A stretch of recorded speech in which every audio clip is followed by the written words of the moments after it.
함께 하신 하나님의 말씀 누가복음 2장 1절에서 7절까지 말씀입니다. 누가복음 2장 1절에서 7절.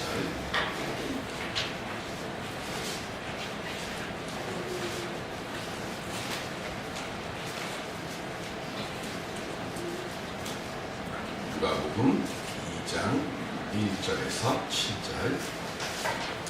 그때에 가이사 아구스도가 영을 내려 천하로 다 호족하라 하였으니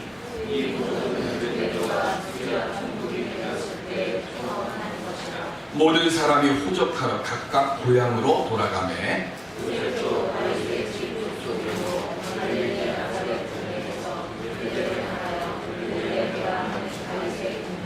그 약혼한 마리아와 함께 호족하러 올라가니 마리아가 이미 잉태하였더라.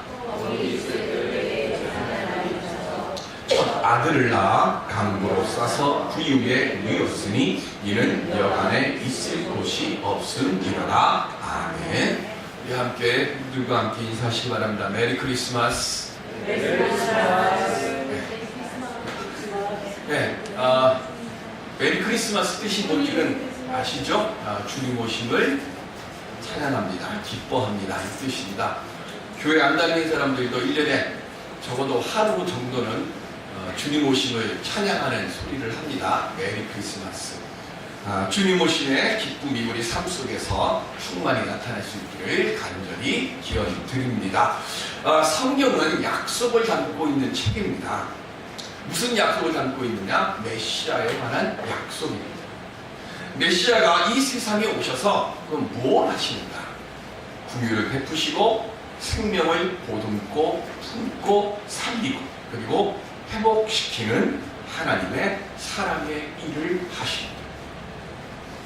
성경을 통해서 예수 그리스도를 약속대로 보내셨고 그리고 성경을 읽고 있는 오늘 우리들에게 하나님께서 그럼 바라시는 건 뭘까요? 그건 바로 살림의 사람이 되라는 겁니다. 홍명보 감독, 월드컵 대표팀 감독을 했습니다. 근데 얼마 전에 중국 프로팀의 축구 감독이 됐어요.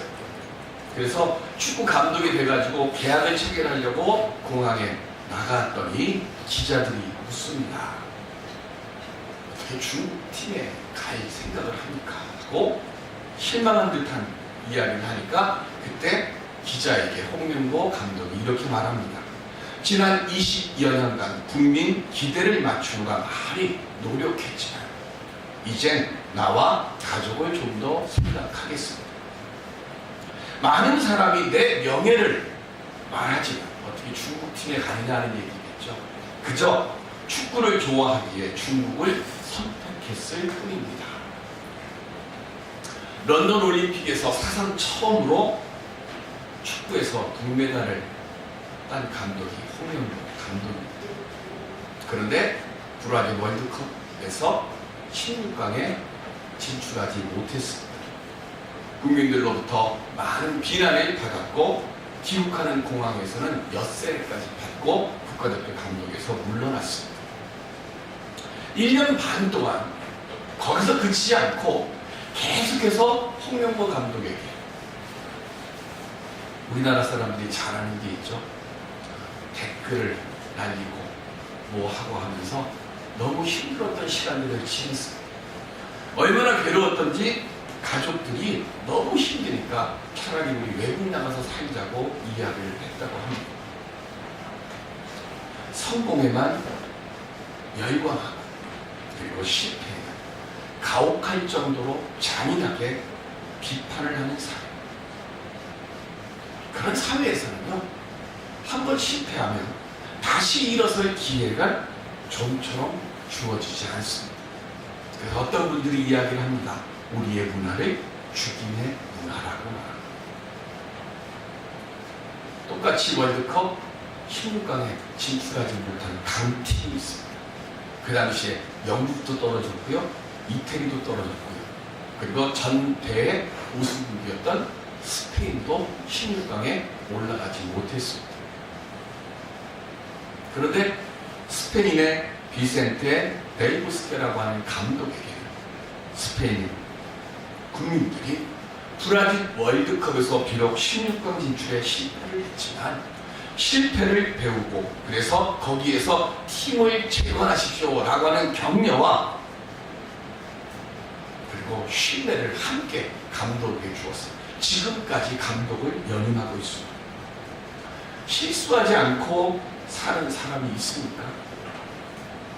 잘못하지 않고 지금까지 살아온 사람 계십니까? 잘해보려고 했는데요, 결과가 잘못되는 경우가 얼마나 많습니다. 그리고 내 마음은 그게 아니에요. 그런데 나도 모르게 내 입에서 말이 한마디 툭 튀어져 나오는데 내 생각과 내 의도하고는 다르게 쌀쌀한 맞는 말이 나오고 퉁명스러운 말이 나와서 나중에 말을 듣고 아이고 내가 왜 그랬지? 나도 후회를 하고요. 듣는 사람은 그 말에 더 마음 상해가지고 성 불편하고 아픔의 시간을 지내는 때는 없었습니다. 우리 모두 다 그런 시간들 많이 지내오잖아요.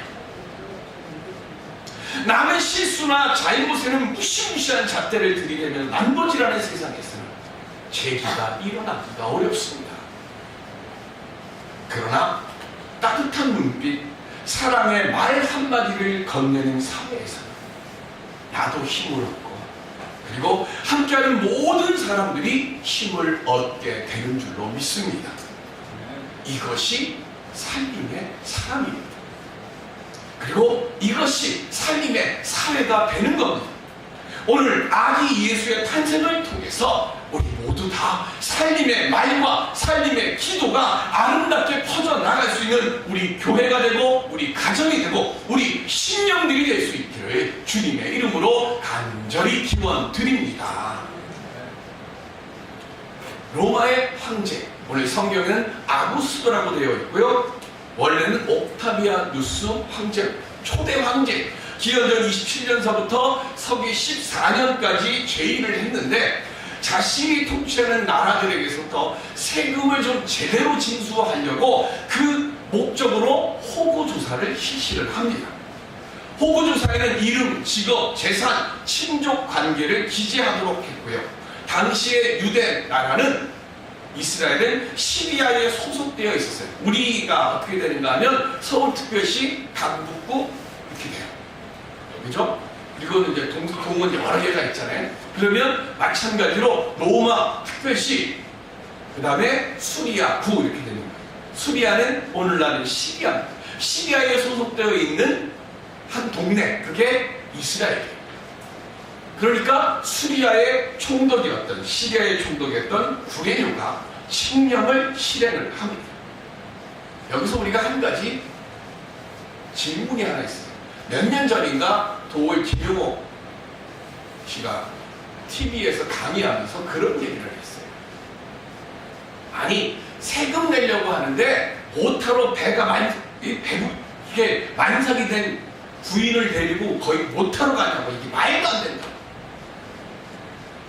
사실 상식적으로 말 안 되는 얘기가 맞아요. 원래 인구조사는요, 그냥 자기가 살고 있는 곳에서 신고하면 돼요. 근데 유대인들만은 독특했어요. 뭐가 독특했는가 하면 자기들은 굳이 본적지로 가려고 하는 거예요. 자기의 원적지. 왜? 우리가 비록 나라에 힘이 없어서 지금 오랜 세월 동안 우리가 식민지로 살고 있지만 우리나라는 원래 호적이 있는 뼈대가 있는 이 백성들이야. 이거를 통치하고 있는 사람들에게 보이고 싶어서 일부러 전 세계에 흩어져 있는 사람들이 호구조사할 때는 자기의 원적지로 몇 날 며칠, 어떤 사람들은 한 달 넘게 걸리는 시간이 걸려서 본적지로 와서 호적 신고를 하고 돌아가는 거예요. 요셉도 당시에 나사렛에서 살고 있었는데 본적지가 베들레헴이에요. 그래서 이 베들레헴까지 가는데 나사렛에서 베들레헴까지는 140km쯤 되는 길이에요. 오늘날 140km야 뭐 한 두어 시간이면 가죠. 그런데 옛날 140km는 한 4일 정도 가는 거리. 근데 그 먼 거리를 만삭된 아내를 왜 데리고 가는지 성경에는 없어요. 마태복음이나 누가복음이나 예수님의 탄생에 관한 기록이 되어 있는 게 마태복음하고 누가복음인데 거기에는 아무리 봐도 마리아를 왜 데리고 갔는지 그 얘기가 없어요. 다만 성경에 예언서에 하나 탁 기록되어 있는 말씀이 있습니다. 미가서 5장 2절 시작. 베들레헴 에브라다야 너는 유다 족속 중에 작을지라도 이스라엘 다스릴 자가 내게서 내게로 나올 것이라. 그의 근본은 산고의 영원에 있느니라. 아멘. 수백 년 전에 미가 선지자가 메시아가 예수님이 베들레헴이라고 하는 작은 동네에서 태어날 것이다 라고 하는 것을 예언했어요. 그러니까 지금 마리아가 굳이 베들레헴까지 간 이유는 미가 선지자의 그 예언을 완성하기 위해서 간 것밖에 우리가 그렇게밖에는 우리가 해석할 수가 없어요. 베들레헴에 도착하게 되었을 때 해산을 하게 됩니다. 몸을 풀고 아이를 뉘일 밤을 그런데 찾지를 못했습니다. 내 고향 땅인데. 저는 제 고향 땅이 종로구 옥인동입니다. 지금 제 고향 땅 가면 그래도 고맙게 제 동네를 찰통같이 방어하고 지키는 초등학교 동창들이 몇 명이 있어요. 그래서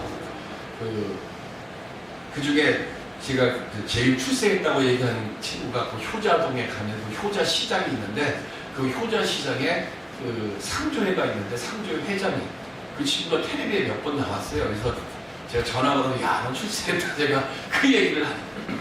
저는 제 고향 땅 가면 그 친구가 언제든지 만나서 같이 시장에서 밥도 먹고 이야기를 해요. 근데 요셉은 원적지는 베들레헴인데 아는 사람이 없었던 것 같습니다.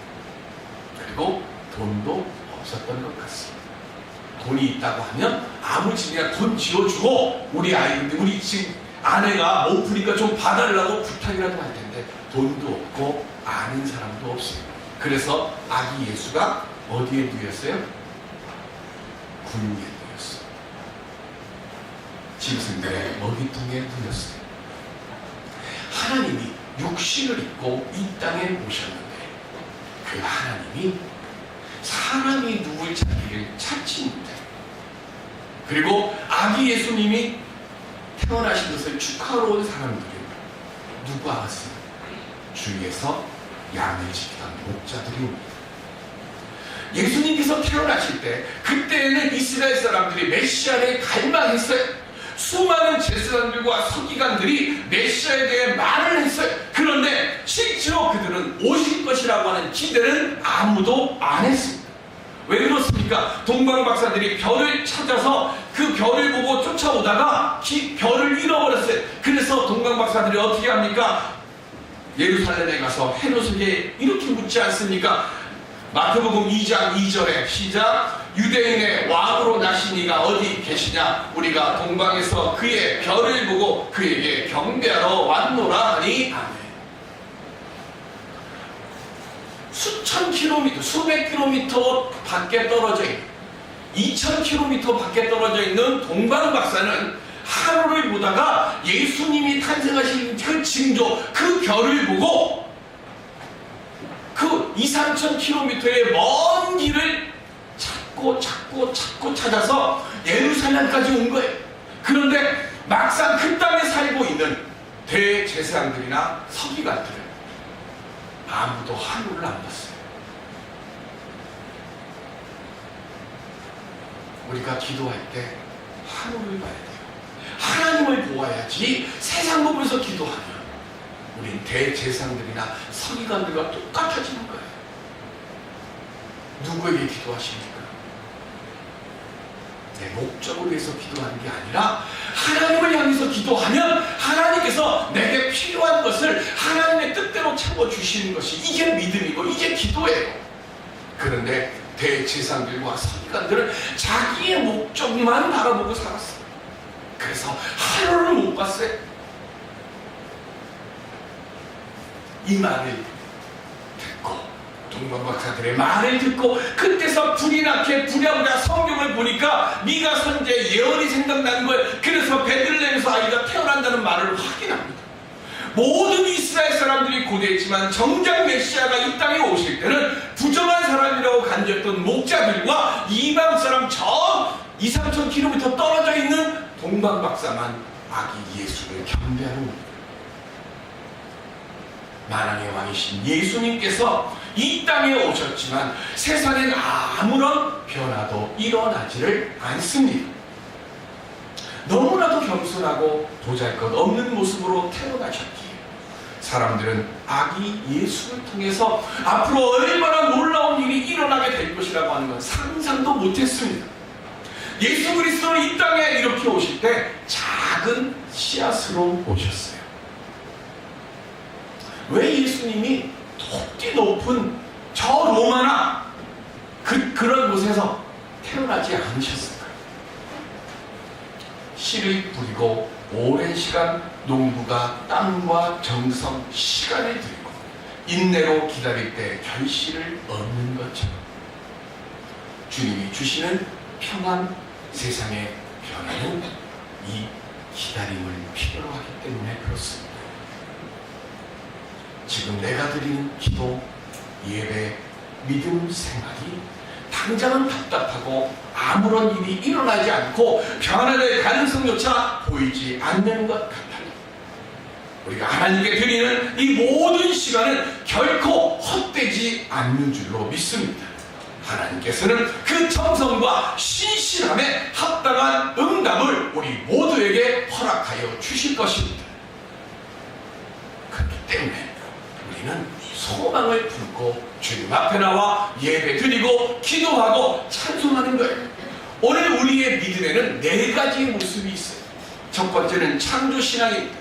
하나님께서 우주 만물을 만드시고 인간을 하나님의 형상대로 창조해 주셨고 그리고 나를 천하보다 귀하게 여기심을 믿는 것이 믿음의 첫 번째 모습이에요. 두 번째의 모습이 임마누엘 신앙입니다.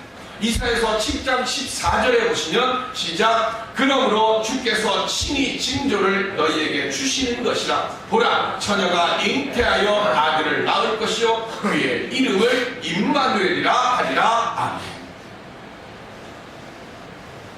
하나님께서 우리와 함께 하신다는 겁니다. 예수 그리스도의 수태고지 때 약속하신 말씀이에요.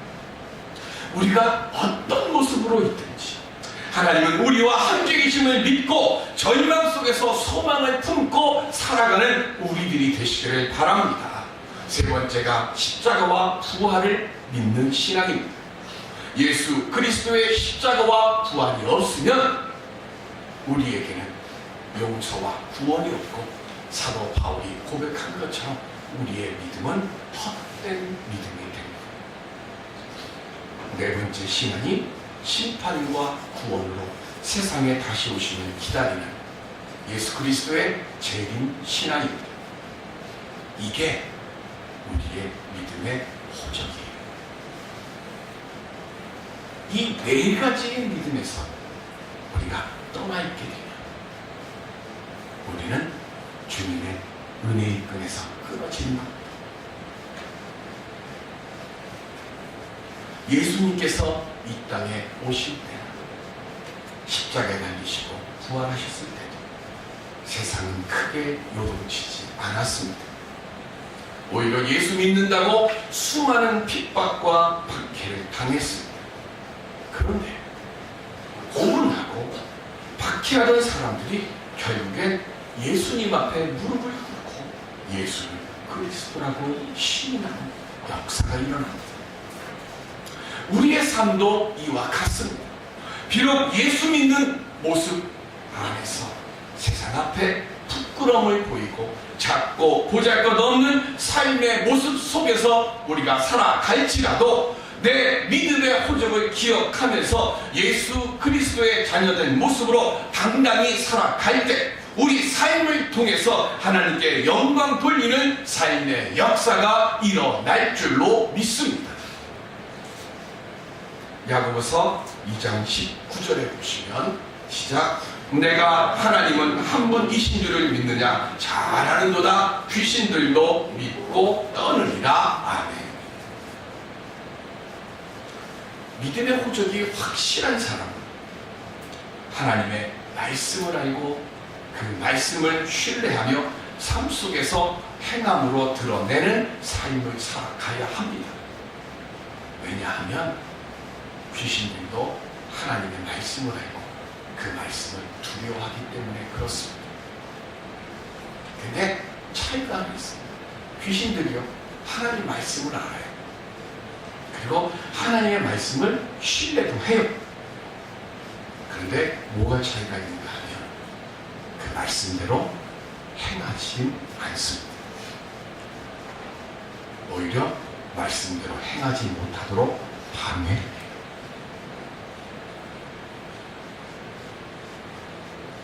마찬가지로 하나님의 말씀을 알고 말씀대로 행하지 않는다면 우리들도 귀신의 믿음을 가지 못해서 한 발자국도 더 나가지 못한다는 것. 믿음을 알으면 믿음을 지키고 행해야 하는 것. 사랑의 행함을 보이는 우리들이 되시길 바랍니다. 하나님의 말씀을 알고 그리고 그 말씀을 지키면서 우리를 구원하기 위해서 이 땅에 오신 예수 그리스도의 사랑을 감사하면서 우리도 예수 그리스도의 사랑을 아름답게 나타내는 참 예수 그리스도의 제자가 되시기를 바랍니다. 사랑의 말을 하고 거짓은 멀리하고 외로운 이들에게 소망의 손을 더해주는 우리 모두가 되어질 때 그때 오늘 우리를 통해서 살림의 역사가 일어나고 우리 교회를 통해서 살림의 은혜의 하나님의 축복의 영광의 음성이 널리 그리고 크고 우렁차게 퍼져나가게 될 줄로 믿습니다.